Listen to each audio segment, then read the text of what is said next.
직분론 두 번째 시간인데 마지막 시간입니다. 우리 성경 말씀 한 군데 우리 같이 찾아서 읽겠습니다. 신약 성경 에베소서 4장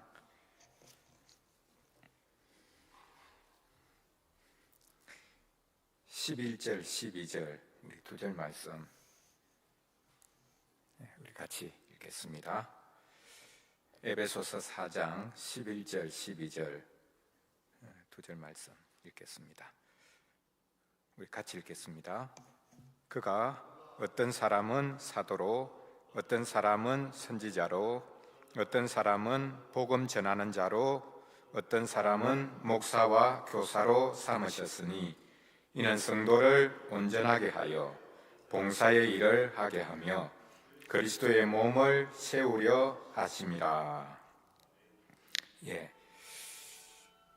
이제 직분으로 말미암아 세워지는 교회를 오늘 읽었던 본문이 말씀하고 있습니다. 특별히 우리 장로교회는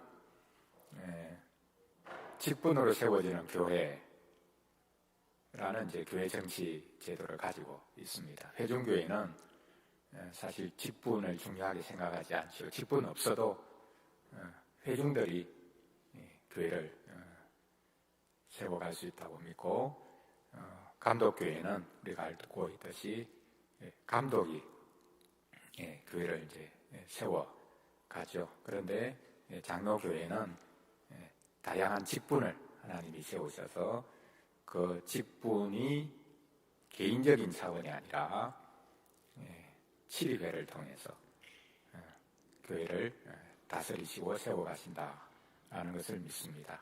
그래서 우리 장로교회는 직분을 중요하게 생각하고 직분으로 말미암아 교회가 세워진다. 그리고 오늘 본문에 나와 있듯이 하나님이 주신 직분들이 있는데 그 직분이 아니고서는 성도들이 온전해질 수 없다. 그리고 그 직분이 아니고서는 성도들이 이 세상에 나아가서 어떻게 봉사해야 될지를 알 수 없다. 그래서 그리스도의 몸이 세워질 수 없다 라고 말하고 있기 때문에 장로교회는 어떤 직분자가 세워지느냐라는 것이 장로교회의 세워짐과 어떻게 보면 무너짐을 결정하는 요소라고도 말할 수 있습니다. 종교개혁자들이 이신칭의 교리, 이것이 교회가 썩어 넘어지는 교리다 이렇게까지 이제 말을 했다고 하는데, 그걸 이제 좀 바꾸어서 말을 해보면 우리 장로교회는 좋은 직분자가 세워지는 것이 교회가 제대로 설 수 있는 결정적인 것이다 라는 것을 우리가 오늘 본문을 통해서도 다시 한 번 더 확인할 수 있습니다. 그래서 오늘 마지막 시간은 직분이 교회 건설의 방편이다. 은혜의 방편이 분명히 있죠. 그러나 교회 건설의 방편은 하나님께서 사람을 직분자로 세우셔서, 특별히 장로교회는 직분자를 통해서 교회를 세우시기 때문에 직분이 교회 건설의 방편이다. 그리고 조금 더 구체화시켜서 오늘 읽었던 본문을 가지고 설명을 한다면 직분은 성도 훈련의 모델이다. 성도가 온전해질 수 있기 위해서는 반드시 직분자가 있어야 되고, 그 직분자가 하나님이 일하시는 것을 보이기 때문에 그것을 보고 훈련을 받고 또 그 모델을 잘 보아서 이 세상 가운데서 하나님의 백성으로 봉사하는 일을 할 수가 있다. 그래서 직분과 성도가 연결이 또 되어 있는 것이죠. 이제 그 부분을 오늘 마지막 시간에 한번 살펴보도록 하겠습니다.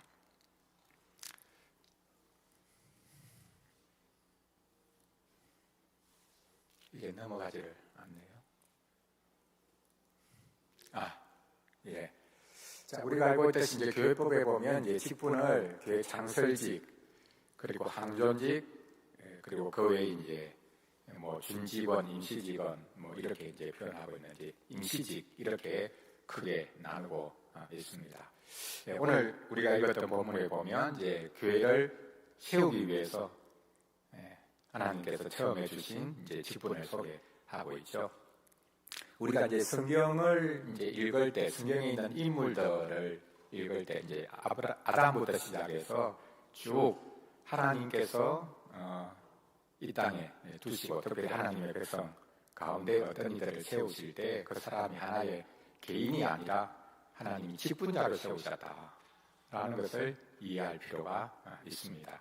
직분자라는 의미는 공적으로 일하도록 세웠다라는 의미이죠. 그래서 우리 기독교인도 교회에서 직분을 받든지 받지 않든지 교회 안에서 직분자가 있을 수 있고 또 사회 각 영역에서 직분자가 있을 수 있습니다.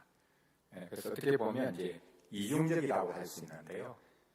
그냥 단독자로서 개인이 있고 그 다음에 우리가 신자로서 살아가죠.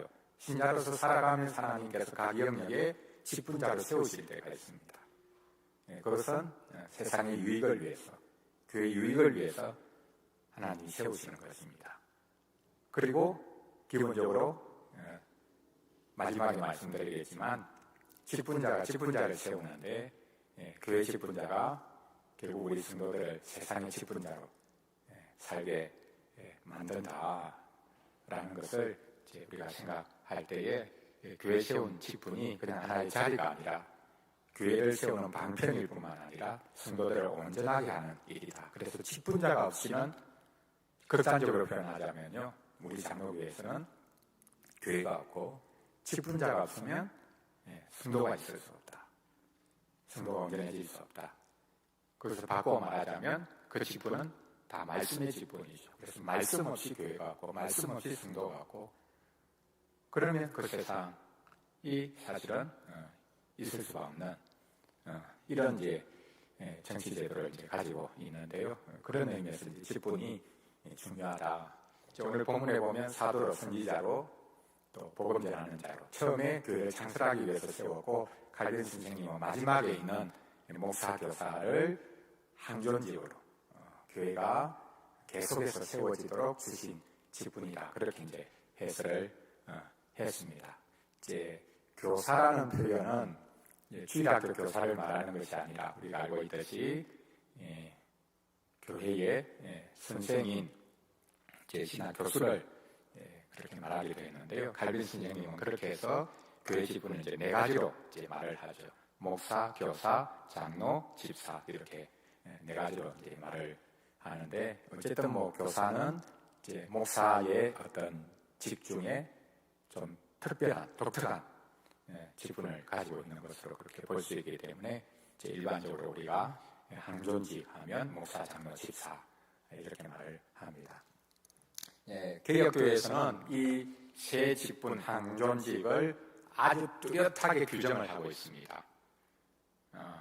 뭐 그렇다고 해서 이게 이제 벽처럼 서로 딱 여기까지가 내 영역이다, 여기까지가 내 직무다, 그러니까 그 이상은 난 못해, 당신이 알아서 하라, 뭐 이런 방식이 아니라 세 직분이 협력해야만이 교회가 온전히 설 수 있다라는 것을 우리가 알 수 있는데요. 그럼에도 불구하고 분명한 직무가 있다. 각 직분에 목사는 말씀의 사역자라고 부릅니다. 다른 모든 직분들도 사실은 좀 넓혀보자면 다 말씀의 사역이죠. 장로는 말씀드렸듯이 목사가 선포하는 그 말씀을 가지고 교인을 다스리는 거죠. 신방도 그냥 교제 차원에서 어떤 어려운 형편이 있는가라는 것을 돌아보기 위한 목적만이 아니라 하나님께서 주신 말씀을 가지고 어떻게 살아가고 있는가라는 것을 나누기 위해서 신방하고 그것이 다스림이지요.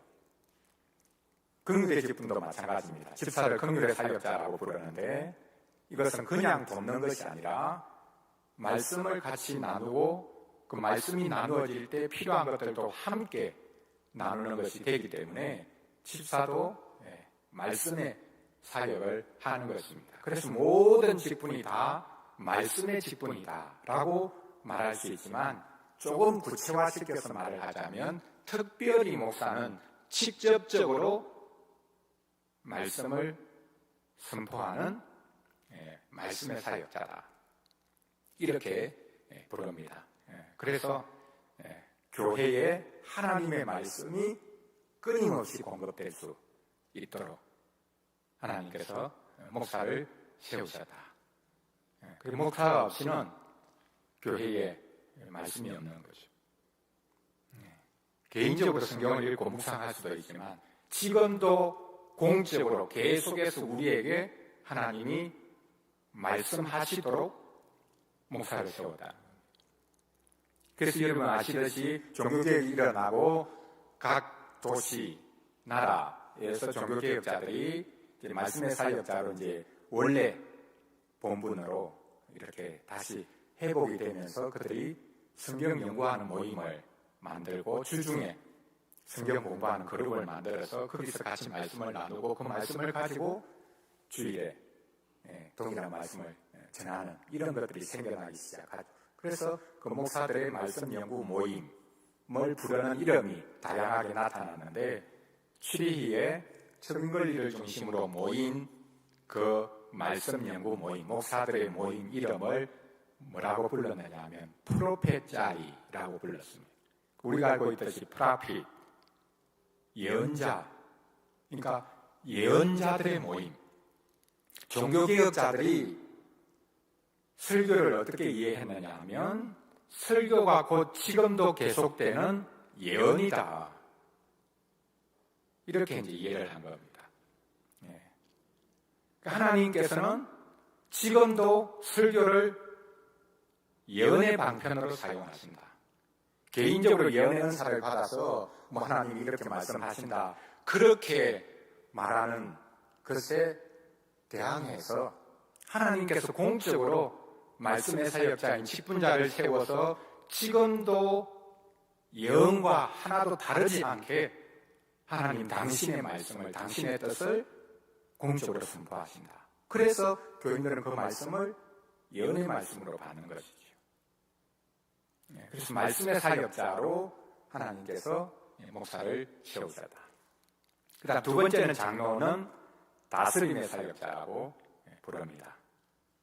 교회를 다스리는 사람이 장로다. 물론 우리 헌법에 보면 목사도 장로, 기본적으로는 장로인데 그 장로, 다스리는 역할에다가 가르치는 역할이 덧붙여진 어떻게 보면 뭐 독특한 장로라고 할까요?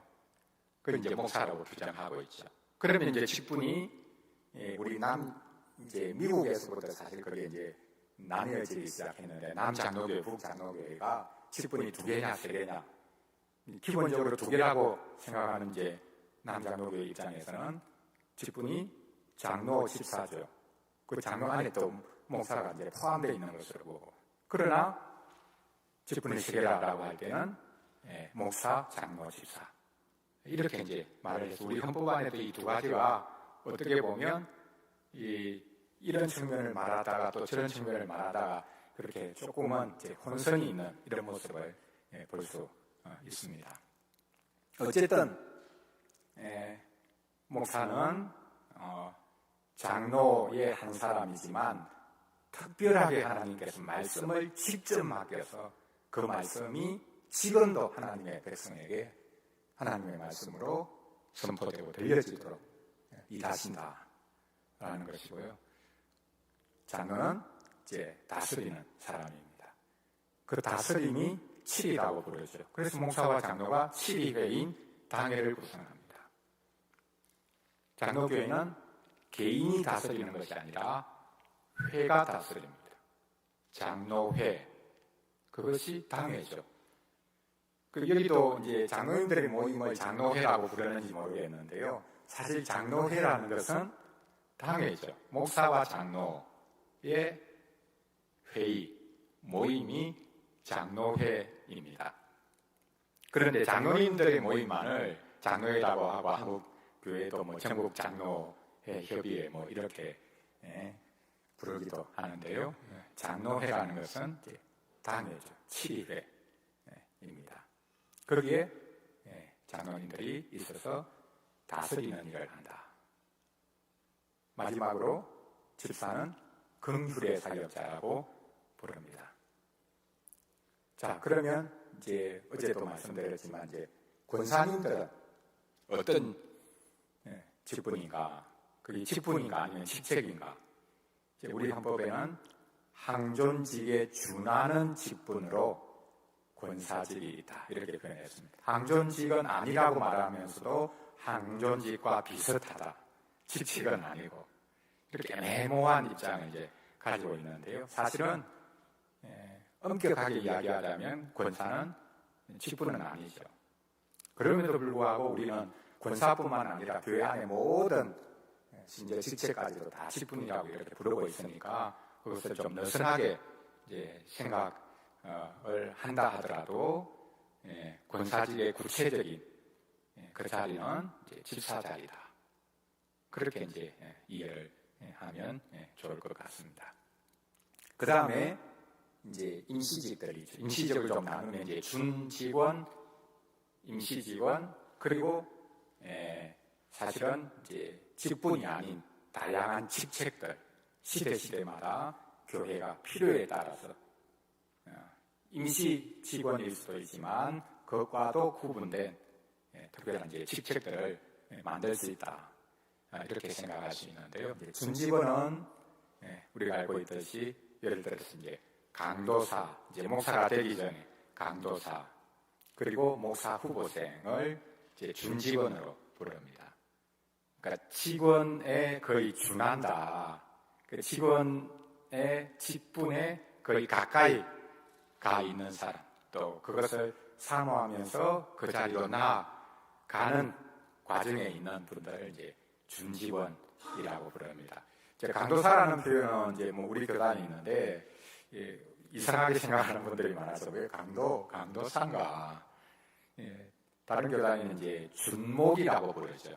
이제 준목 이렇게 부르는데 글쎄요, 뭐 어떤 표현이 좋은지는 모르겠지만 강도사라는 표현을 알면 이게 얼마나 참 좋은 것인가라는 것을 알 수 있는데 이게 이제 우리 장로교회의 이제 독특한 것인데 이제부터 설교할 수 있는 사람이 되었다.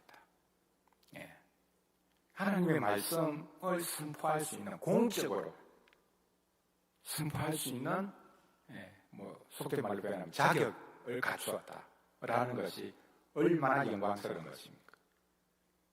유럽의 개혁교회는 공적으로 말씀을 설교하는 설교 외에 다른 예를 들어서 뭐 신방을 하면서 성경을 읽고 목사가 이제 나눈다고 할 때 엄격하게 구분을 합니다. 공예배에서 하나님 말씀 전하는 것만을 설교라고 부르고요. 나머지 기도회나 또 신방을 통해서 교인들을 건면하기 위해서 성경을 읽고 간단하게 성경을 해설할 수도 있지 않습니까? 그때 하는 말은 건면하는 말이라는 표현을 씁니다. 그러니까 설교라는 것이 얼마나 영광스러운 것인가.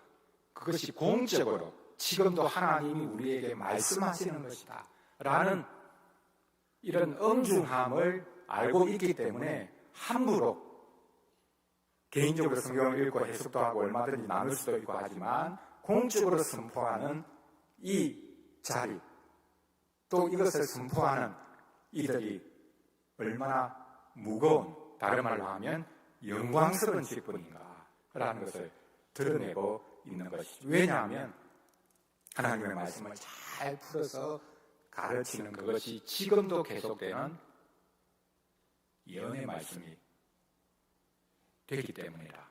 이렇게 봅니다. 자, 그래서 마지막 이제 긍휼의 사역자까지 이렇게 이제 합쳐서 계속되는 항존직이고 그것을 또 사모하기 위해서 어떻게 보면 준비하고 그 과정 속에 있는 직분이 있고 그리고 임시적으로 세우는 직분이 있다. 이게 이제 소위 말하는 이제 뭐 서리집사 또 아직까지도 남아 있는 경우가 있는데 권찰 이제 구역에 이제 세우는 분들, 구역을 좀 돕기 위해서 세우는 분들 임시 직분이라고 볼 수 있죠. 그 외의 직분은 예를 들어서 성가대원 또 어떤 뭐 부서에 뭐 남전도에 뭐 회장 또 교회가 필요해서 어떤 뭐 그룹들을 만들어서 한다면 그 그룹에 뭐 필요한 분들 또 교사 심지어 이렇게 다 이제 직책들이라고 볼 수 있는데요. 그러나 그것을 너무 엄격하게 구분해가지고 이게 또 다른 어떤 뭐 계급처럼 보여진다면 크게 유익하지는 않겠죠. 그런 의미에서 우리는 원칙적으로는 창설직이 있고 항존직이 있고 그다음 준직원, 임시직원, 직책들도 이렇게 조금 세분화해서 좀 나눌 수 있다라고 생각을 한다 할지라도 교회에 세우는 모든 자리들 그것은 교회를 섬기기 위해서 하는 것이기 때문에 뭐 직분이라는 말을 만약 쓴다면 그 자리를 분명하게 이해하고 또 가르치고 같이 협력해서 교회를 세우고 성도를 온전하게 하는 그 일을 감당하도록 하면 좋겠습니다. 자, 그 다음에 말씀드리고 싶은 것은요, 무엇 때문에 세우는 것인가? 우리 성경 말씀을 통해서 성도를 온전하게 하고 봉사의 일을 하게 하고 그리스도의 몸을 세우기 위한 것이다. 이렇게 이제 말씀을 드렸는데, 이제 저는 강조하고 싶은 것이 이제 이번에 주제가 예배이기도 하고 모든 직분은 예배를 위해서 1차적으로 세우신 것이다. 이것을 좀 강조하고 싶습니다. 그러니까 예배 때문에 세워졌다, 직분자는. 다른 일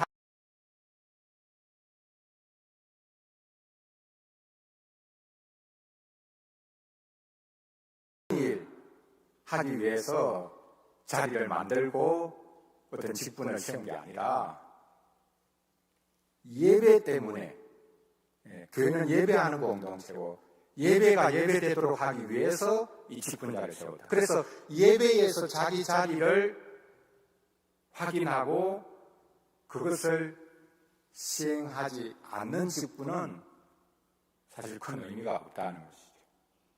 자, 그러면 목사는 왜 하나님이 세우셨는가? 예배 전체를 인도하도록 세웠습니다.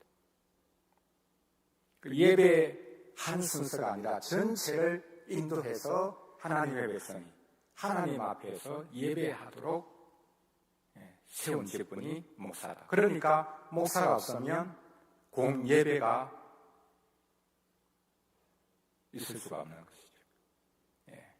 경건 모임, 기도회 같은 것은 목사 없어도 할 수 있지만 공예배는 말씀의 사역자인 목사가 있어야 공예배가 가능하다. 그럼 말씀 없이는 예배가 있을 수 없다. 그렇게 이제 좀 좁혀서 말을 할 수도 있고요. 자, 그런데 예배에서 목사는 단지 설교자만은 아닙니다. 예배 전체를 인도하는 사람입니다. 예배 사회를 보는 사회자 정도가 아니라 예배 전체를 인도해서 회중이 하나님을 만날 수 있도록 도운다고 할까요? 그 사람이 목사다. 자, 그렇다면 목사는 설교자이고 예배 안 했어요. 전체적으로는 예배 인도자고요. 그리고 기도 인도자입니다. 그래서 개혁된 교회에서는 예배 안에 목회 기도가 있고 그 목회 기도는 목사가 했습니다. 우리 한국 교회는 이제 장로님들이 하는데요. 원래 목회 기도는 목사가 합니다. 그래서 예배 안에서 목사는 기도 인도자입니다. 그리고 예배 안에서 목사는 찬송 인도자입니다. 이제 우리 한국적인 상황은 이제 교회도 이제 성장하고 또 뭐 미국 영향도 있겠지만 목사를 이제 구분하지 않습니까? 구분해서 어떤 목사는 이제 찬송을 주로 담당해서 찬송 목사 이렇게 부르기도 하고 또 어떤 목사는 상담 목사, 뭐 교구를 담당하는 교구 목사 이렇게 이제 아주 세분해서 이제 나누기도 하는데 목사가 예배를 인도할 때 목사 자신이 찬송 인도자입니다. 우리는 이제 신학교 다닐 때 그 예배 음악 또 뭐 찬송 인도하는 방법 이런 거 이제 배워본 적 한 번도 없는데 뭐 그게 중요하다는 의미가 아니라 찬송의 문제는 예배 안에서 그 목사의 문제다. 찬송 인도자가 따로 있고 뭐 찬양단이 따로 있고 한다 할지라도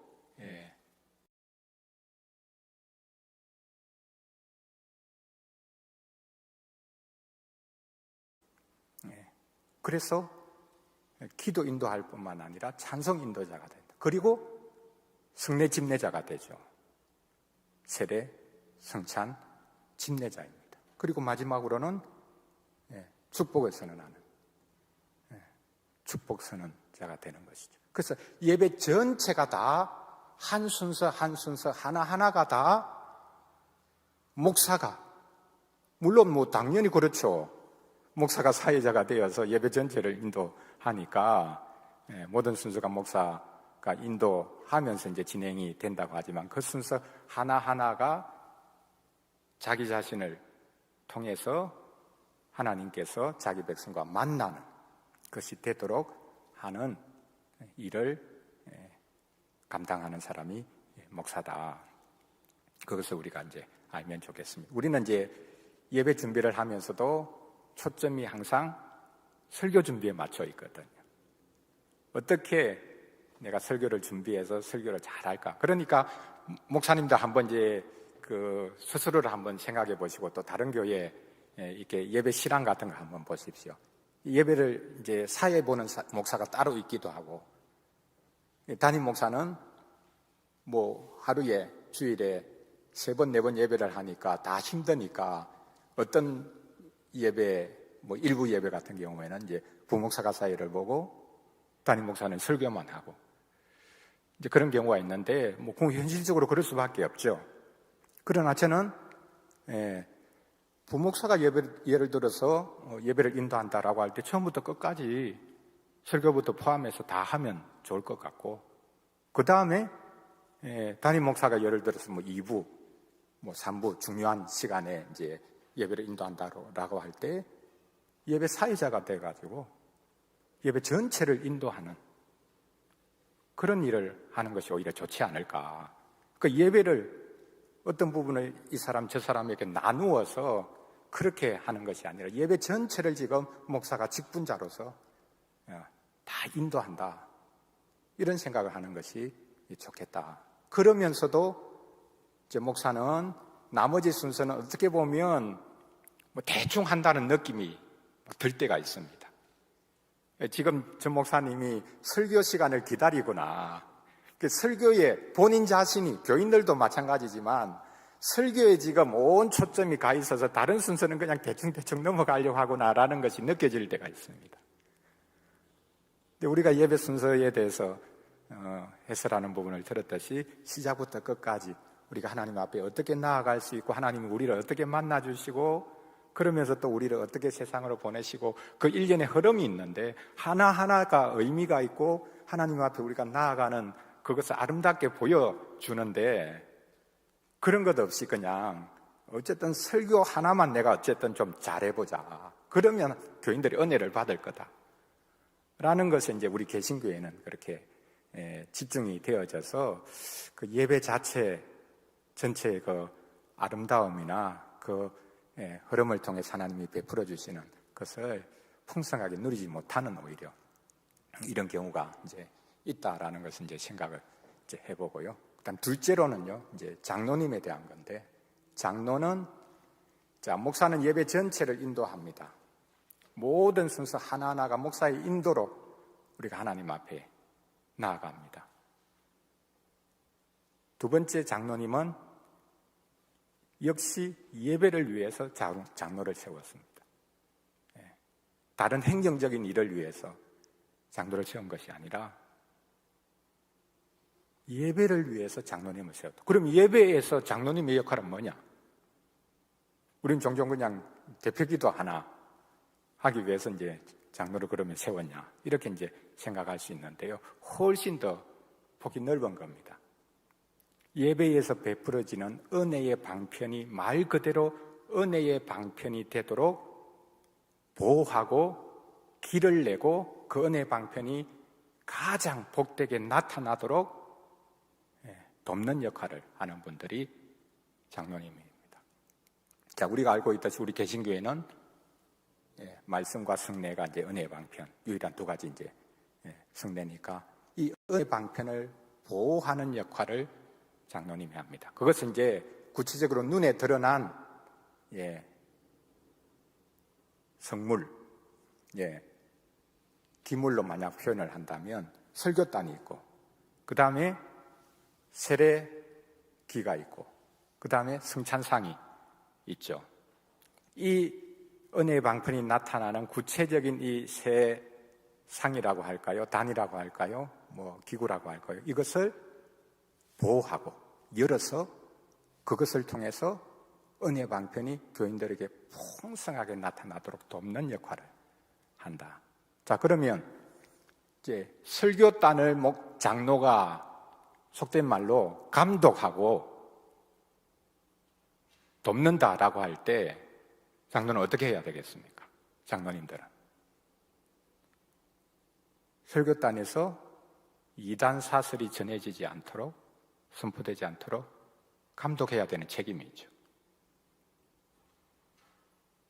설교단에서 하나님의 말씀이 선포되도록, 다른 것이 선포되지 않도록. 이게 좀 이상한 생각일 수 있는데요. 장로는 목사의 설교를 감독해야 됩니다. 교인들을 감독하고 치료하기 전에. 그래서 유럽의 개혁교회 장로님들은 집집마다 주석이 한 질씩 다 있습니다. 장로님들이 성경 공부를 열심히 합니다. 우리 목사님이 하나님의 말씀이 온전히 드러나도록 하는 데에 돕기 위해서 그런 겁니다. 설교를 그냥 감독해가지고 지적하고 이렇게 하기 위한 게 결코 아닙니다. 그리고 어떻게 목사님의 설교를 도울까? 그래서 장로님들이 교인들을 신방하는 겁니다. 목사님이 설교 말씀을 잘 전하는데 시간을 확보해 드리기 위해서. 그래서 도수비도 드리고. 어쨌든 목사님이 다른 것에 그렇게 너무 시간이나 관심을 많이 빼앗기지 않도록 당연히 교인을 돌아보는 일 목사가 하죠.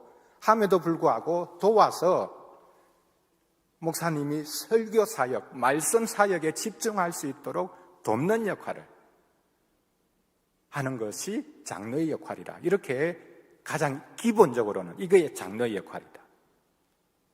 이렇게 이해를 하고 있습니다. 우리는 사실 현실적으로 그렇지 않지 않습니까? 예를 들어서 이제 장로님들이 이제 목사님들에게 그런 이야기 하지 않습니까? 목사님, 우리 교인들 중에 지금 목사님 설교가 어렵다고 이야기하고 좀 은혜가 안 된다고 이야기합니다. 그 본인 이야기거든요. 네. 교인이 이렇다고 하지만 결국 자기 생각이 그렇다는 겁니다.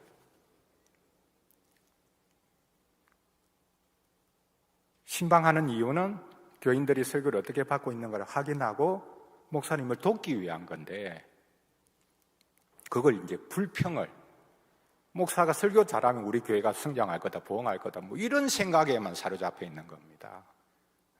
하나님의 말씀이 온전하게 바로 선포되는 이것을 위해서 내가 어떻게 도울까? 이 생각은 사실 없는 것이지요. 목사의 설교의 책임은 1차적으로 목사 자신에게 있죠.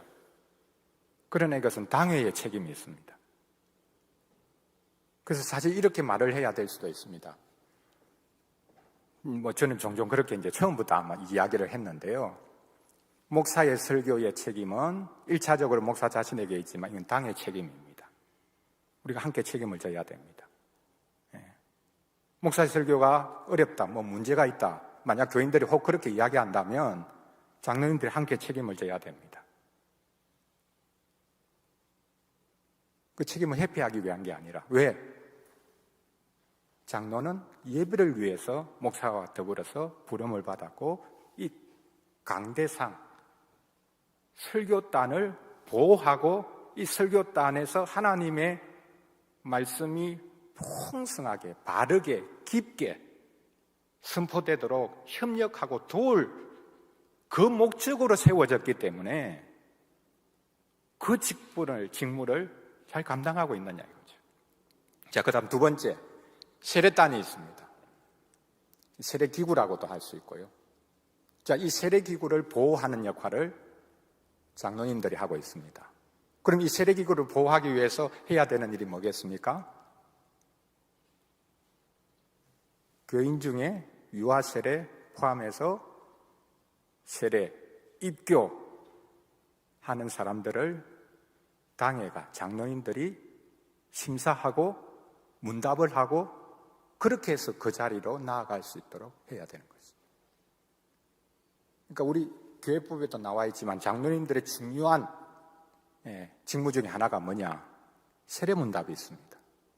근데 이거 잘하지 않습니다. 목사 혼자 하라는 거죠. 우리는 시간 없고 하니까 목사님 알아서 세례받을 사람 문답도 하고 교육도 시키고 그렇게 해서 세례 받게 하십시오. 그러니까 장로님들은 지금 세례받는 사람이 어떤 사람인지도 모르는 겁니다. 그런 경우가 참 많습니다. 그 사람의 신앙 고백이 뭔지 모르고 그냥 목사님이 알아서 했겠거니. 그러니까 세례단을 보호하고 이 세례단이 말 그대로 은혜의 방편이 되도록 하는 일을 위해서 장로를 세웠다. 그러면 장로님들이 세례 교육을 해야 될 수도 있습니다. 그리고 반드시 마지막에는 당회에서 유아 세례하는 부모들 문답을 하고 공적으로 문답을 하죠. 세례 받기 전에. 그러나 당회에서 마지막으로 문답을 하고 신앙 고백을 확인하고 입교식도 마찬가지고 성인 세례식도 마찬가지고 반드시 장로님들이 목사와 더불어서 그 개인의 신앙 고백을 분명히 해서 교인이 분명히 회원되는 것이 하나님 나라 백성이 되는 것이 되도록, 그렇지 않으면 문을 닫아야 되는 거예요. 그렇지 않으면 열어야 돼요. 이렇게 회원의 교인의 출입을 정확하게 하는 그 역할이 장로의 역할이다. 자, 그러면 마지막 성찬상이 있습니다. 자, 성찬상을 보호한다 라고 할 때는 장로님이 어떻게 해서 함부로 세례받지 않는 사람, 그리고 세례받았어도 성찬 참여가 합당하지 않은 사람으로부터 이 성찬상이 훼손되지 않도록, 그리스도의 몸이 훼손되지 않도록 보호하고 막는 역할을 장로가 해야 된다고 할 때에 그럼 어떻게 구체적으로 할 수 있겠습니까? 그것 위해서 신방이 있는 겁니다. 개혁된 교회에서는 사실 지금도 마찬가지지만 성찬을 이제 자주 하지 않았기 때문에, 로마 가톨릭에 대한 반동 때문에 성찬 있기 전에 교인들을 장로님들이 신방을 합니다. 그 신방 이유 중에 하나가 이겁니다. 성찬 참여에 거리낌이 되는 게 없는가. 또 반대로는 아무리 연약하고 죄가 있다 할지라도 회개하고 그 성찬에 적극적으로 참여하라. 그렇게 말하기 위해서 신방을 하는 것입니다. 양쪽 측면으로 살피는 것이죠. 그렇게 해서 성찬의 상이 말 그대로 은혜 방편이 되어서 그리스도를 먹고 마시는 복된 자리가 되고 성도의 교제가 온전하게 누려지는 자리가 될 수 있도록. 그래서 한편으로는 울타리를 쳐서 막고 다른 한편으로는 활짝 열어서 참여할 수 있도록. 모든 것이 다 마찬가지입니다. 설교단도 마찬가지고 세례기도 마찬가지고 성찬상도 마찬가지입니다. 1차적으로는 닫고 1차적으로는 그 다음에는 활짝 열어서. 이게 교회에 주신 열쇠의 권세 아닙니까? 우리가 알고 있듯이 주는 그리스도시요 살아계신 하나님의 아들입니다 라고 베드로하고 고백했을 때 예수님 뭐라고 말씀하십니까?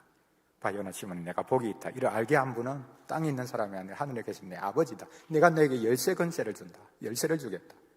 이 땅에서 매면 하늘에서도 매이고 이 땅에서 풀면 하늘에서도 풀린다. 이게 소위 말하는 열쇠 권세 아닙니까?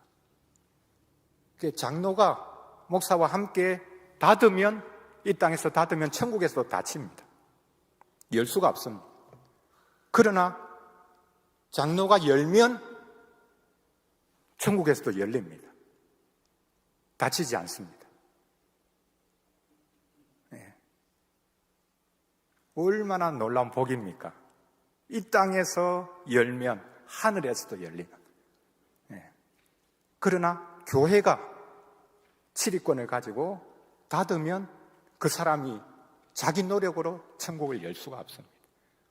복음이 아니고서는 천국을 열 수가 없죠. 복음이 또 동시에 그 사람을 천국에서 내칠 수도 있습니다. 그 거부하면. 그래서 장로님도 예배는 뭐 목사님이 알아서 그냥 하세요. 이렇게 하면 안 되고요. 그래서 우리 교회법은 예배는 당회의 문제다. 이렇게 이제 말을 하는 겁니다. 목사 개인의 문제가 아니라 장로와 목사가 함께 예배를 책임지고 있는 겁니다. 그래서 그 예배를 통해서 하나님께 나아갈 수 있게 하고, 거부하는 이들에게는 하나님 나라에서 제외되는 것이 분명하게 드러나도록 하는 것, 그것이 예배고 또 그것이 은혜의 방편에 대한 책임을 맡은 것이다. 그렇게 이제 말씀드릴 수 있고요. 마지막 이제 집사 경우에는 이제 예배에서 그러면 집사는 뭐 하지? 뭐 주로 헌금위원 정도 아닙니까? 모두 갖다 요즘은 예배 때 헌금하는 순서 자체가 이제 없는 경우도 많기 때문에 한두 분이 이제 헌금 개수된 것 이제 그거 가지고 들어와서 이제 목사님에게 전달하는 그 정도밖에 이제 없는 거죠. 그런데 그것도 우리가 의미를 분명하게 이제 알아야 되는 것이죠. 하나님께서는 우리에게 긍휼을 베푸시는 분이고 우리는 긍휼을 베푸는 자로 부름을 받았다라는 것이 집사를 통해서 어떻게 생생하게 예배를 통해서 나타날 수 있는가? 그걸 이제 가르쳐야 되는 것이죠. 그냥 하나의 순서가 아니다. 하나님이 우리를 긍휼히 여겨주시고 긍휼을 받은 우리는 긍휼을 베푸는 사람으로 살아가야 된다라는 것을 집사가 보여주는 사람으로 부름을 받았다. 그것이 예배 안에 헌금으로 분명히 표현되고 나타나죠. 그래서 원래 고대로부터 모든 헌금은 제9제 헌금이었다라는 거 말씀드렸고요. 고대로부터 헌금하는 방식도 다양했습니다. 예배당 입구에 함을 만들어 놓고 거기에 이제 헌금하고 사실 들어오는 것도 이것이 새로 만들어진 게 아니라 고대로부터 있었던 예배 방식 중에 하나였습니다. 그리고 예배 안에서 실제로 헌금하는 순서도 있었고요. 어떤 경우에는요, 성찬식 하기 전에 제일 앞에 서 있는 사람이 집사입니다. 그래서 떡과 잔을 받기 전에 집사가 가지고 있는 바구니라고 할까요? 거기에 헌금을 하고 성찬에 참여합니다. 그 이유는 뭐겠습니까?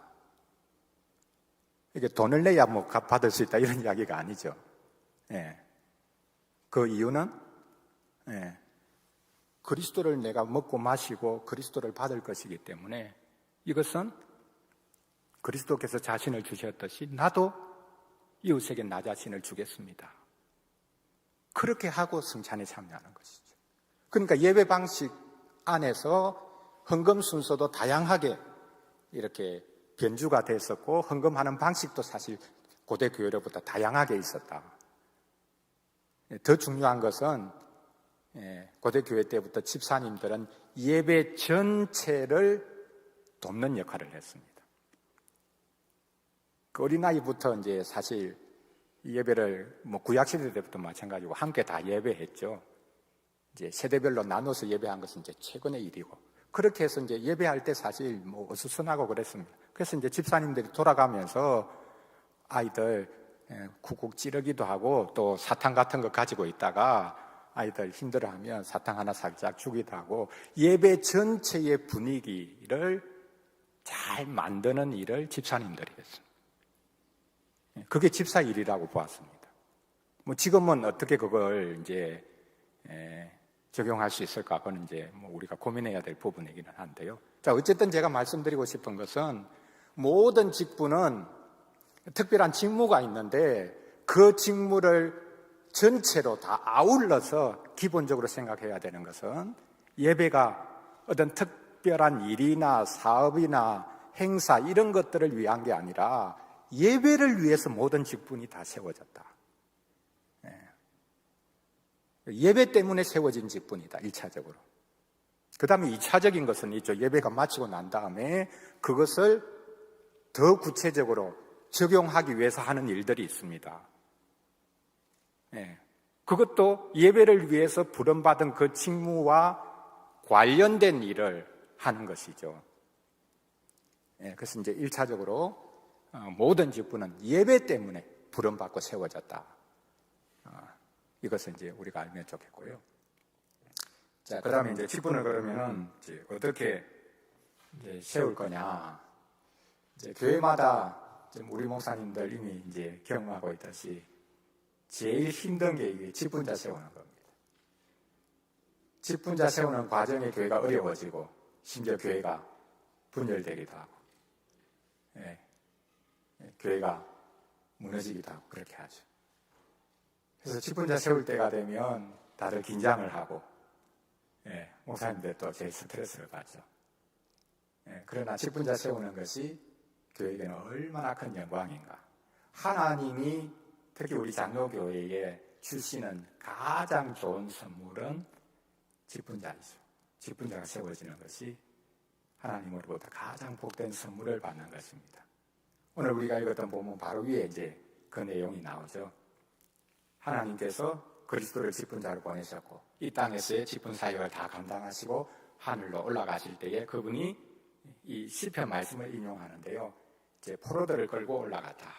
이제 당시 로마 이제 사회니까 이제 장군이 전쟁터 나가서 승리하고 돌아올 때 승리했다라는 그 표시가 분명히 나타나는 게 전리품들 가지고 오고 그 다음에 포로들을 끌고 이제 개선행진을 하지 않습니까? 그 포로들을 이제 끌고 오는 것, 이게 이제 개선행진의 이제 중요한 요소 중에 하나였는데 놀랍게도 그리스도께서는 그 포로들을 데리고 가셔서 오히려 교회를 위해서 직분자로 보내신다. 그리스도께서 자신의 포로로 삼으신 자들을 교회의 직분자로 보내신다. 그래서 그리스도께서 하신 일을 바톤 이어받아가지고 이제는 새로운 일을 개척하는 것이 아니라 직분자가 자신이 어떤 구원의 사역을 하는 것이 아니라 그리스도께서 이루신 그 구원 사역을 나누어주는,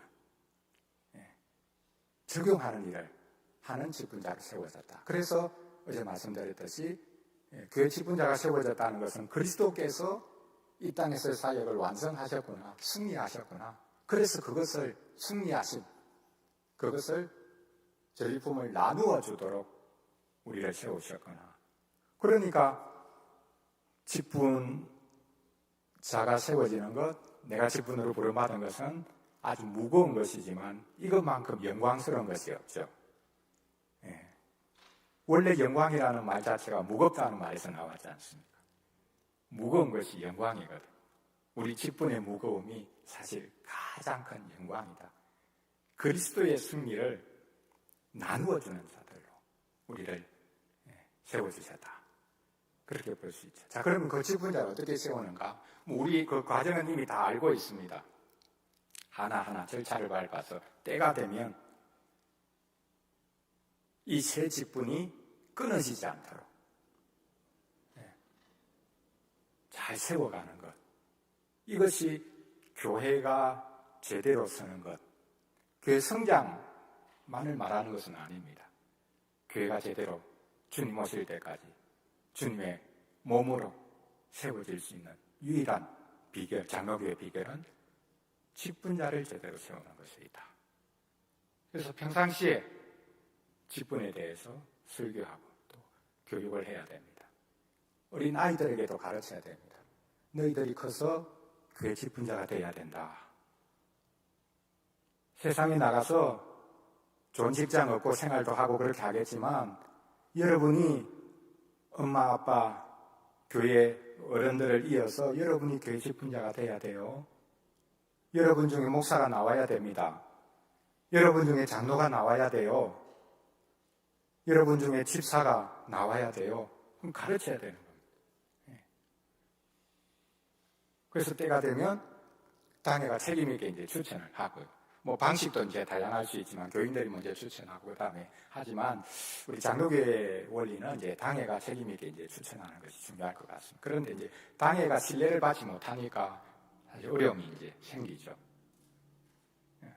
기도하고 공동회의를 해서 이것이 인기투표가 아니다. 교회의 선택이 투표가 하나님의 선택이 될 수 있도록. 구약시대에는 하나님이 직접 개인 한 사람 한 사람을 부르셨지 않습니까? 그런데 신약시대는 하나님이 공중에 누굴 세워라 그렇게 말씀하시는 것이 아니고, 그리고 내가 직분자 되고 싶다 스스로 자천해가지고 직분자가 될 수 있는 것도 아니죠. 반드시 교회를 통해서. 이것도 하나님께서 일하시는 방식이죠. 사도 바울이 1차적으로 복음을 전하고 그 다음에 다시 그 교회를 방문할 때는 목적이 뭐냐 하면 장로를 세우기 위한 겁니다. 어느 정도 시간이 지났으니까 교인들이 생겼을 테고 말씀 훈련을 잘 받아서 그 교회를 치리할 수 있는 사람을 세우는 것이 선교의 가장 중요한 것이다 라고 생각했기 때문에 1차적으로는 복음을 전해서 교회를 세우고 2차적으로는 직분자, 특별히 장로를 세우기 위해서 선교를 한 것이죠. 그때 투표를 한 것입니다. 교인들이. 그래서 그 투표가 하나님의 투표가 될 수 있도록. 그리고 대상자가 된 사람들은 하나님께서 부르셨다. 하나님께서 지금은 나를 부르지 않으시구나. 참 감사하다. 이런 것이 이제 돼야 되는 거죠. 그리고는 주택자를 교육을 일정 기간 동안 우리 교회법에 맞는 이제 그런 교육 기간 잘 해서, 장로 같은 경우는 이제 노예에서 고시를 하지 않습니까? 잘 해서 장로를 이제 세웁니다. 그 임직식, 이제 어제 시간이 없어서 말씀드리지 않았지만, 임직식 또 교회 회원 받는 것, 여기에서 제일 중요한 것은 사실 안수가 아니라 서약입니다. 결혼식도 결혼식의 핵심은 뭐냐? 서약하는 것입니다. 하나님 앞에서. 내가 하나님 앞에 이렇게 서약합니다. 그 서약 때문에 그 직무를 믿음으로 수행할 수밖에 없죠. 어떤 목사님이 그런 이야기를 하더라고요. 이제 회원 받을 때도 이 서약이 필요하다. 이제 서약을 했습니다. 교회 다스림에 순종하겠습니다. 이걸 안 하니까 교인들이, 교회도 그렇고 새로운 교인 오면 한국도 마찬가지인데요. 그냥 바로 등록 원서라고 해가지고 딱 내가지고 등록하세요. 자기도 모르는 사이에 그냥 그 교회에 회원이 된 겁니다. 그리고 몇 주 뒤에 또 이제 교회에 안 보입니다. 그냥 방문하기 위해서 왔는데 교회 회원으로 그냥 등록을 시켜버리는 거예요. 그러니까 교회 회원의 들고 남을 명확하게 관리하고 도와야 되는데 그게 안 되니까. 그렇게 이제 서약을 했습니다. 그 교회에서. 나중에 이분들이 소위 말해서 이제 정치적인 문제로 목사님 설교가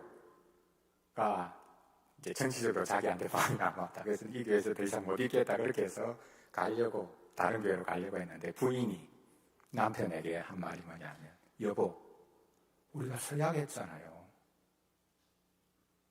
그 서약한 거 그거 없어지는 겁니까? 그래서 이 남편이 정신이 번쩍 든 겁니다. 아, 내가 이 교회에 계속 있어야 되겠구나. 제가 그 서약한 게 생각이 나니까 그걸 상기시켜주니까. 우리가 직분으로 임직을 받았을 때에 우리가 서약한 게 있으니까 그 서약 때문에 거기에 매이게 되는 것이죠. 함부로 내가 할 수도 없고 함부로 벗어나려고 해서도 안 되는 부분이죠. 그리고 안수라는 것은요, 사실 고대 교회 때에 말씀드렸듯이 직분과 직분이 아닌 직책이 딱 엄격하게 나누어지는 것은 안수 때문이라고 했습니다. 직분자만 안수를 했죠. 그 이유는 안수가 성령께서 그 직분, 직무를 수행할 수 있도록 능력을 주시는 것이라고 생각을 했기 때문에, 어떻게 보면 좀 기계적인 것이죠. 안수하면 그 순간에 그 직분, 직무를 감당할 능력을 성령께서 주신다. 어떻게 보면 좀 미신적인 것입니다. 그런데 안수는 뭐냐 하면요, 사실 공적으로 이 자리로 하나님께서 부르셨다라는 것을 모두에게 보여주는 것입니다. 저분이 이제 목사로 하나님께서 공적으로 부르셨구나 라는 것이 드러나는 것이 이제 안수죠. 그러면 우리가 이제 목사로서 생활할 때에 내가 안수받은 때를 이제 생각을 하는 겁니다. 공적으로 목사가 되도록 불러주셨다. 네. 그 안수 때문에 우리가 함부로 할 수가 없는 것이죠.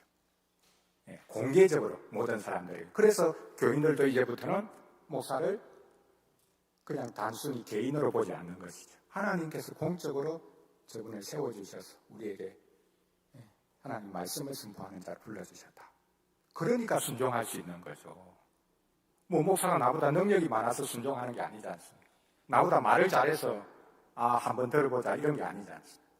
하나님께서 공적으로 우리 위에 세워주셨기 때문에 우리가 순종하는 것입니다. 나보다 능력이 없다고 무시할 수 있는 그런 게 아니죠. 예. 이렇게 이제 직분자 세우는 과정을 우리가 고민하면서 정말 장로교회는 목사부터 시작해서 좋은 직분자가 세워질 때에 그 장로교회가 든든히 설 수 있고, 그렇지 않으면 우리 장로교회는 회중교회나 감독교회보다 훨씬 효율적이지도 않을 뿐만 아니라 교회가 제대로 세워지지 않는 그런 형편에 설 수밖에 없습니다. 자, 그럼 이제 제가 이제 오늘 말씀드리려고 하는 마지막 부분이 이제 직분이 교회 건설의 방편이다. 어떻게 보면 유일한 방편이다. 그렇게 이제 말씀을 지금까지 드리고, 그다음 두 번째로는 이 직분이 성도 훈련의 모델이다. 그러니까 직분자가 없으면 성도들이 제대로 훈련받을 수 없고, 그래서 성도들이 온전해질 수 없다. 이제 오늘 성경에서 말씀하는 이 부분을 한번 좀 구체적으로 말씀을 드려 보겠습니다. 하이델베르크 교리문답에 보면요, 이제 30위문에 이런 이제 질문과 답이 있습니다. 당신은 왜 그리스도인이라 불립니까? 이제 그 앞에 질문은 뭐냐면, 왜 그리스도입니까? 우리가 사도신경에 보면 그의 외아들 우리 주 예수 그리스도를 믿습니다. 그래서 예수님은 하나님의 독생자시다. 그리고 그분의 이름이 예수였다. 그리고 그리스도시다. 그리고 그분이 우리의 구세주가 되신다. 이렇게 이제 한문 이제 그 이름을 해설을 해가다가 이제 그리스도에 대해서, 그리스도라는 것은 하나님께서 공적으로 기름 부어서 직분을 수행하도록 하셨기 때문에 구약시대 왕, 선지자, 제사장처럼 그리스도는 우리의 왕으로, 선지자로, 제사장으로 공적으로 기름 부어 하나님이 일하게 하셨다는 의미에서 그리스도라고 부른다. 그렇게 말하고 난 다음에, 그러면 그리스도가 계신데 우리는 왜 그리스도인이라고 불립니까? 그분의 기름 부음에 우리가 참여하는 것이다. 동참한 것이다. 그런 의미다. 그러니까 기독교인은 단순히 기독교라는 한 종교를 믿는 사람이 아니라 그리스도의 기름 부음을 받아서, 그리스도가 기름 부음 받아서 직분자로 일했듯이 우리도 동일하게 그 기름 부음에 참여해서 쉽게 말하면 직분자가 되는 것이다. 교회 직분자가 되든지, 그렇지 않으면 기본적으로 기독교인은 이 세상에서 한 개인으로 살아가는 사람이 아니라 직분자가 되는 것이다. 그리스도의 기름 부음에 참여한다는 의미에서 우리를 그리스도인이라고 부른다. 실제로 처음에 안디옥에서 예수님 믿는 사람을 이제 그리스도인이라고 부르기 시작했지 않습니까? 처음에는 조롱하는 말이었겠지만, 저 예수라는 그 사람을 그리스도라고 부르는데 저 사람들은 이상한 사람들이야. 이제 그런 의미에서 이제 그리스도인이라고 부르기 시작했는데, 이게 우리의 영광스러운 이름이 된 거고 영광스러운 직분이 된 것이죠. 그러니까 그리스도인이라는 것은 기독교인이라는 의미를 넘어서 그리스도의 기름 부음에 참여해서 우리가 이 세상의 직분자로 세워진 것이다. 이렇게 말을 할 수 있습니다. 그래서 이제 밑에 설명해 보면 그렇게 말하죠. 내가 믿음으로 그리스도의 지체가 되어서 그의 기름 부음에 참여하기 때문에 그리스도인이라고 불립니다. 그렇다면 그리스도처럼 나도 선지자고 나도 제사장이고 나도 왕입니다. 이게 우리가 말하는 이제 루트가 말하는 이제 만인 제사장설 또 자연스럽게 여기 이제 녹아 있는 부분이 있는 것이죠. 자, 선지자로서 나는 그분의 이름에 증인이 된다. 제사장으로서 나 자신을 먼저 감사의 삶제물로 드린다. 그리고 왕으로서 이 세상에는 자유롭고 선한 양심으로 죄와 마귀에 대항해서 싸운다. 그리고 영원히 피조물을 다스리는 사람이 될 것이다. 근데 이제 이게 그리스도께서 선지자, 제사장, 왕으로서 구약의 모든 직분은 나뉘어져 있었지만 그리스도는 한 몸에 이 세 직분을 다 받으셔서 수행하셨고 그 다음에 한 몸으로 수행하신 그 일을 이제 교회 직분들에게는 나누어 주시는 것. 이건 뭐 구약 시대로 돌아간다는 의미가 아니고요. 그리스도께서는 세 직분을 다 한 몸으로 수행하셨고 수행하신 일을 여러 직분들에게 나누어 주신다. 그게 이제 목사, 장로, 집사죠. 뭐 칼빈 선생님 포함해서 종교개혁자들이 이제 왕, 선지자, 제사장을 각 이 항존직 세 직분에 연결을 시켰습니다. 조금은 이렇게 너무 이제 뭐라고 표현합니까? 폐쇄적인 방식으로 이렇게 이제 적용하기는 했는데요. 뭐 어쨌든 그 부분을 한번 이제 설명해 보겠습니다. 처음으로 돌아가. 예. 자, 목사를 통해서 이제 목사가 성도를 훈련한다 할 때의 권위는 뭘까? 목사는 기본적으로 그리스도께서 수행하신 선지자직을 이어받은 사람이라고 볼 수 있죠. 이제 말씀을 전하는 사람이니까. 사실 이제 구약시대 선지자직은 제가 볼 때는 임시직입니다. 어떤 특정한 시대에 특정한 상황 속에 사는 말씀을 전하는 사람이고요. 구약시대 항구적으로 말씀을 전하기 위해서 부름받은 직분이 따로 있습니다. 원래는 누구죠? 제사장이죠. 우리는 흔히들 제사장 하면 제사 드린 사람이라고만 생각하는데 레위 지파 제사장들은 우리가 알고 있듯이 특정한 가두어진 그 영역의 땅을 기업으로 받지 않지 않습니까? 다른 지파들 가운데 흩어져서 살았죠. 다른 지파들이 성 한두 개씩 내어주어서 그곳에 유대인들을 살게 했죠. 그 이유가 뭡니까? 그 지파들 가운데에서 말씀 가르치라고 그렇게 흩어놓으신 겁니다. 사실 구약시대의 말씀 사역자는 제사장입니다. 레위 사람들이었습니다. 이제 그렇지만 이제 특정한 상황 속에서 하나님이 뭐 임시직이라는 표현이 너무 좀 강한 표현이라 어쨌든 말씀을 선포하는 자로 예언하는 자로 이제 선지자들을 세우셨죠. 이제 그 직분이 이제 신약 시대에 이제 목사에게로 이제 이어졌다거나 그렇게 본다면 이제 어제 말씀드렸듯이 이제 직분자는 몸이 좋아야 되는데 목사는 특히 무엇이 좋아야 될까? 입이 좋아야 된다. 목사는 하나님의 입이다. 교인을 대표하는 입이 아니라요. 목사는 하나님의 입이 되어야 됩니다. 그래서 교인들이 예배 때 하나님의 입에서 어떤 말씀이 흘러나올까 그렇게 사모하듯이 목사의 입을 주목할 수밖에 없는 거죠. 특히 예배 때 목사가 하나님의 입이 된다고 할 때 그것은 설교죠. 그리고 다른 때는 가르침으로 성경을 잘 가르치는 것으로 나타나고 그 다음에 신방에서는 하나님의 말씀으로 권면하는 것으로 나타나죠. 그래서 목사는 몸이 좋아야 된다고 할 때 기본적으로 그 입이 좋아야 된다. 하나님의 입이 되어야 된다. 말씀을 드렸는데 어떤 교회가 제일 좋은 교회고 어떤 예배가 제일 좋은 예배인가. 예배가 끝나고 난 다음에 교인들이 오늘 하나님이 우리에게 말씀하셨어. 목사님의 입을 통해서 하나님이 나에게 말씀하셨어. 그 교회가 예배를 잘한 예배고 그게 목사가 자기 직무를 잘 수행한 것이죠. 저거 목사 자기 이야기지. 그게 무슨 하나님 말씀이야. 그게 아니라 하나님이 말씀하셨다 라고 할 수 있는 거예요.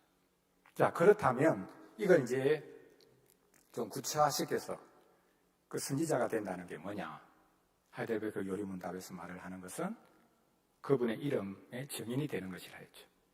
그러니까 그리스도를 계속해서 시인하는 것. 신자들도 선지자로 기름 부음 받음에 동참한다고 할 때 그것은 그리스도를 시인하는 것. 기본적으로 목사가 가장 먼저 그리스도를 증언하는 것. 성령께서 하시는 일도 그리스도를 증언하시는 일을 하시지 않습니까? 그렇다면 성령 충만한 사람이 뭐냐? 성령 충만한 목사가 뭐냐? 그리스도를 제대로 증언할 수 있다면, 그리스도를 생생하게 만질 수 있을 정도로 드러낼 수 있는 사람이 된다면 그게 바른 선지자다. 그럼 이게 이제 구체적으로 삶 속에서 어떻게 나타나야 되는가라고 할 때 저는 기본적으로 우리는 진리, 복음이신 그리스도를 전하는 사람이기 때문에 기본적으로는 목사의 자질이라고 해야 할까요? 그건 저는 능력이나 지식이 아니라고 생각합니다. 중요한 것은 진실된 삶을 사는 것. 거짓말하지 않는 삶을 사는 것. 목사의 가장 큰 덕목은 저는 진실이라고 생각합니다. 어떤 목사 보면 거짓말 너무 잘하거든요. 목사인데 거짓말이 입에 달렸어요. 특히 목사는 거짓말을 잘할 기회가 많습니다. 어떤 분은 설교가 성경을 가지고 치는 구라다 그렇게 표현을 하던데요. 목사님들 보면 너무 과장이 심하거든요. 우리가 간증 같은 경우에도 과장이 심하다는 거 알고 있지 않습니까? 목사는 늘 설교를 통해서 과장을 너무 많이 하거든요. 자기가 경험한 것도 부풀려서 막 말을 하고, 말하는 사람이 참 조심해야 되죠. 기본적으로 우리의 삶이 진실하고 우리 목사님은 거짓이 없는 분이다. 그렇게 해야 그 설교가 하나님의 말씀으로 들리지 않겠습니까? 딱 바로 연결되는 것은 아니지만요. 기독교인은 어떤 사람인가 세상에서 어제 말씀드렸습니다. 세례받은 사람, 그 사람 믿을 수 있어. 그렇게 돼야 되는데 기독교인인데도 거짓말한다. 그렇다면 어떻게 봉사일을 할 수 있는 사람이라고 말을 할 수 있겠습니까?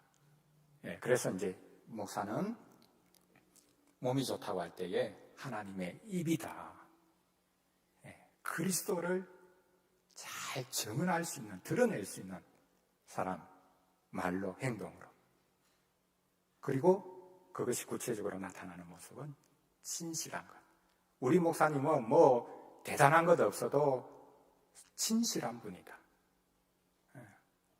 그거면 저는 된다고 생각합니다. 자, 그 다음 두 번째요. 장로님들입니다.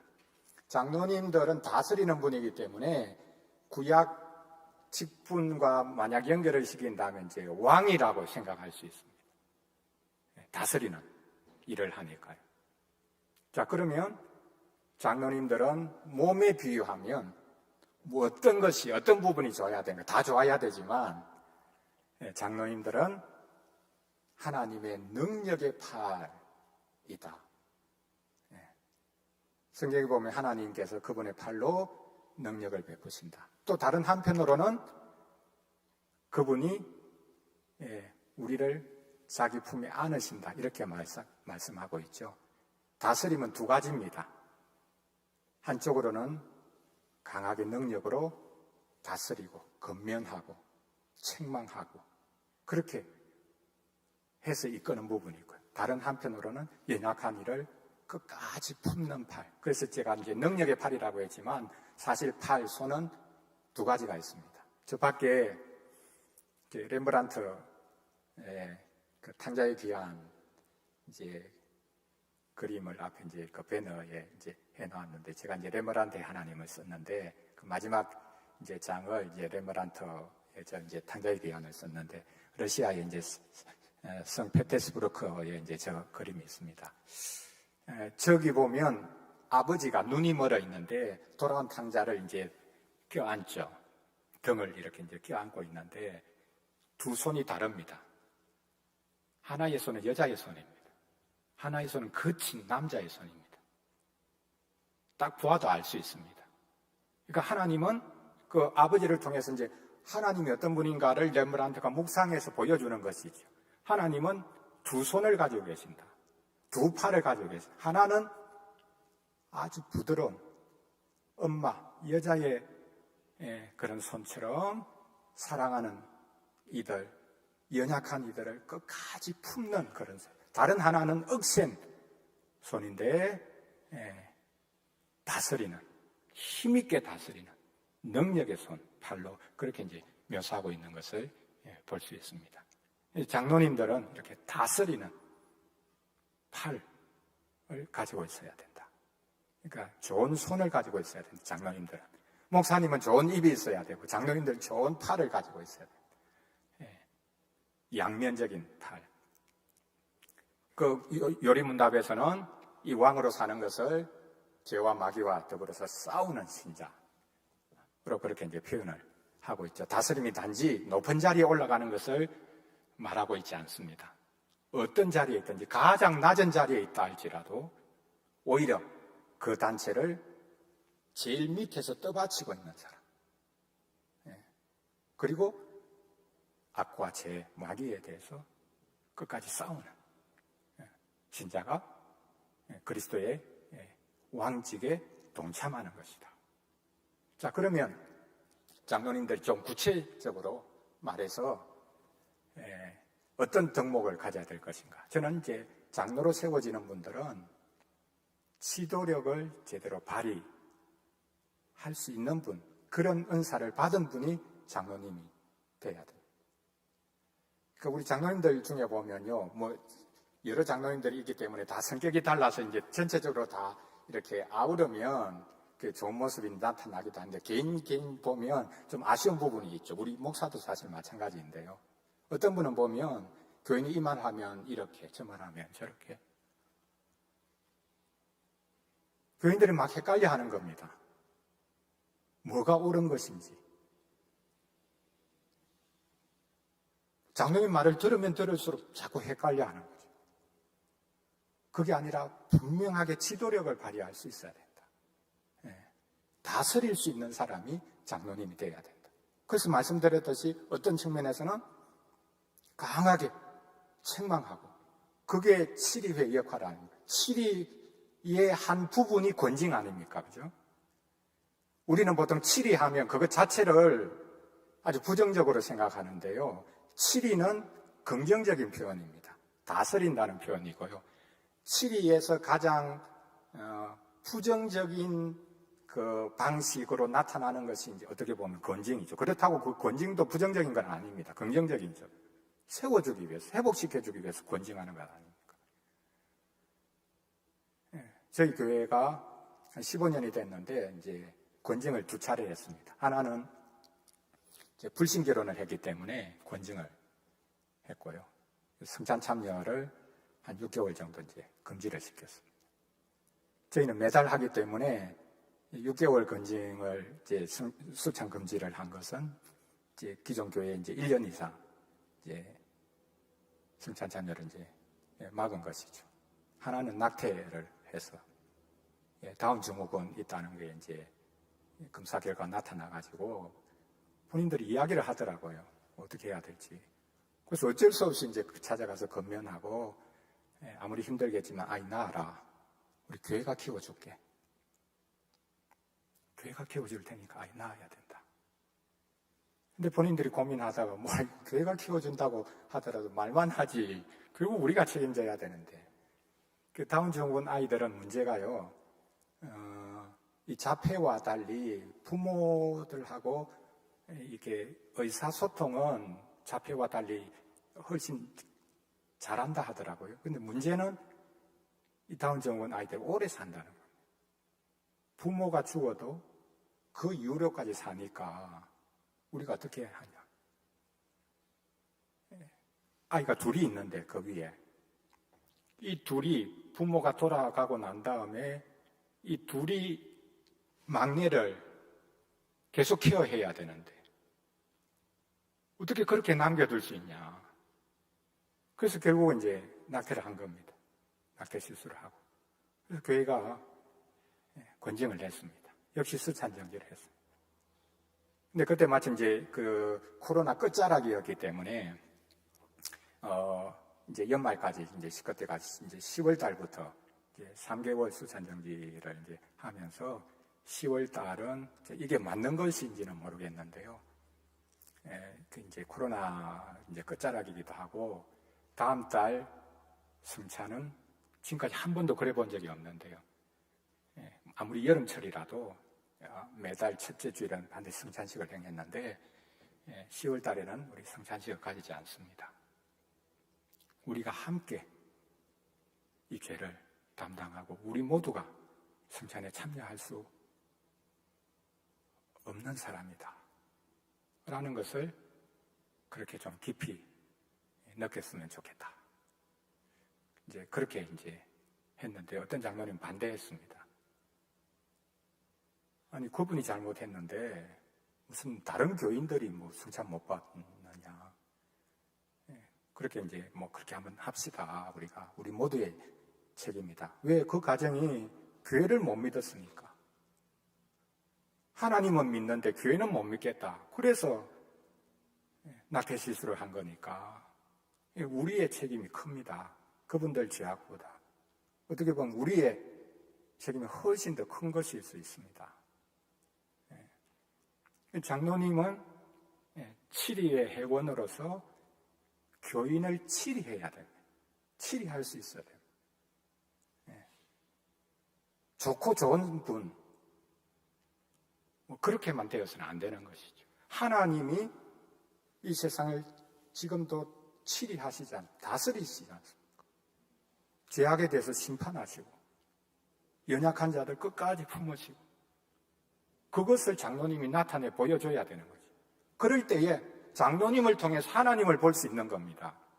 목사를 통해서도 하나님이 지금도 우리에게 말씀하시구나.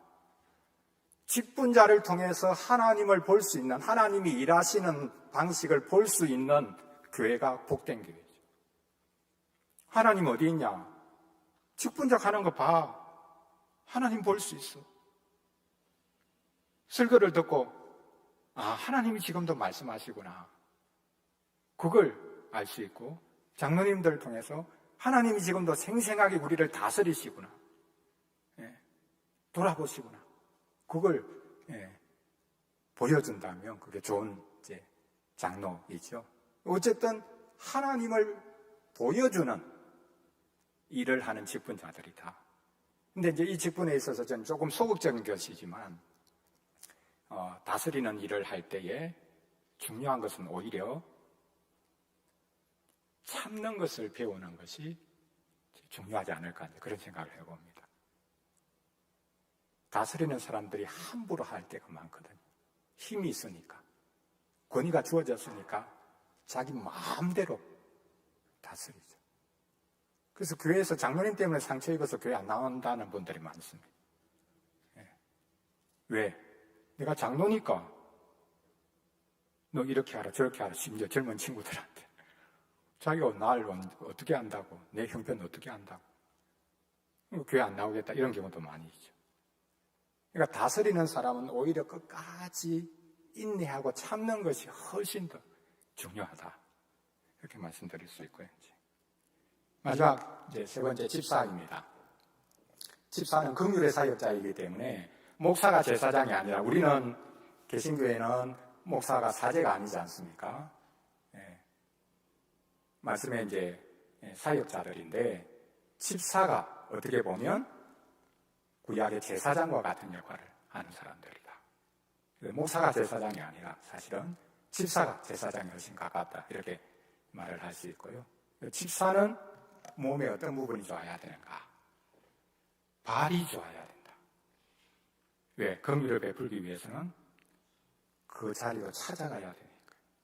고통당하는 사람을 찾아가야 돼. 그래서 발이 좋아야 된다.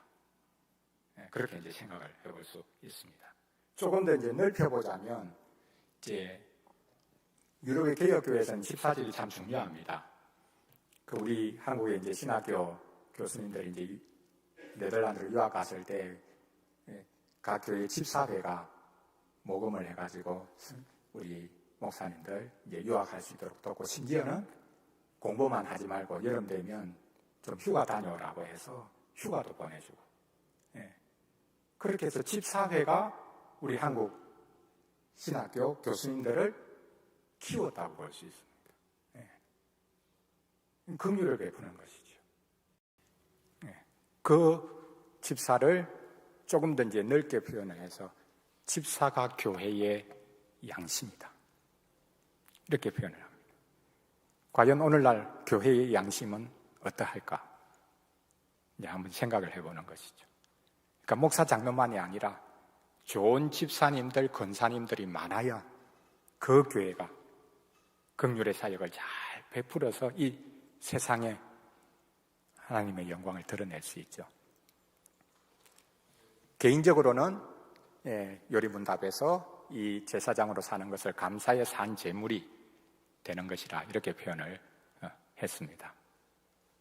이 세상에서 우리 신자가 자기를 내어줄 수 있는, 끝없이 자기 욕망으로 남의 것을 빼앗아서라도 나를 채우는 것이 아니라 내가 나 자신을 내어주어서 좋은 이웃이 되고, 그렇게 해서 감사의 산 제물, 우리 몸으로 하나님이 기뻐하시는 거룩한 산 제물이 되라라는 말씀처럼 하는 것, 이것이 집사의 모습이다. 이런 집사님들, 권사님들이 많으면 교회 구석구석 연약한 이들이 도움을 받는 것이죠. 현대판 까마귀가 집사다.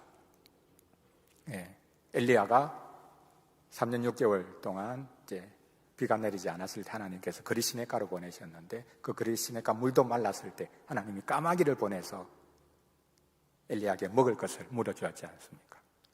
현대판 까마귀가 이 집사다.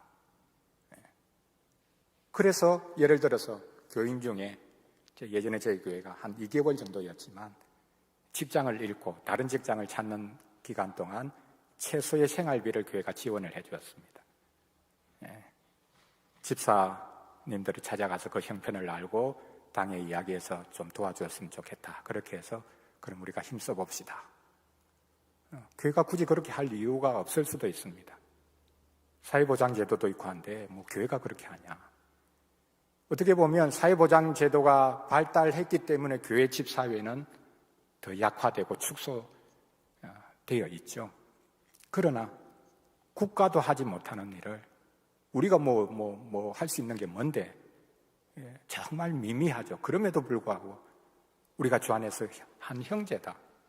하나님이 지금도 우리를 외면하지 않고 우리 형편을 살피고 돌아보신다라는 것을 집사직을 통해서 생생하게 나타내는 것. 그러니까 그 가정이 교회에 감사하는 것이 아니라 하나님이 우리를 잊지 않고 지금도 돌아보시구나. 집사를 통해서 하나님이 자기들을 외면하지 않고 돌아보신다는 것을 경험하는 것입니다.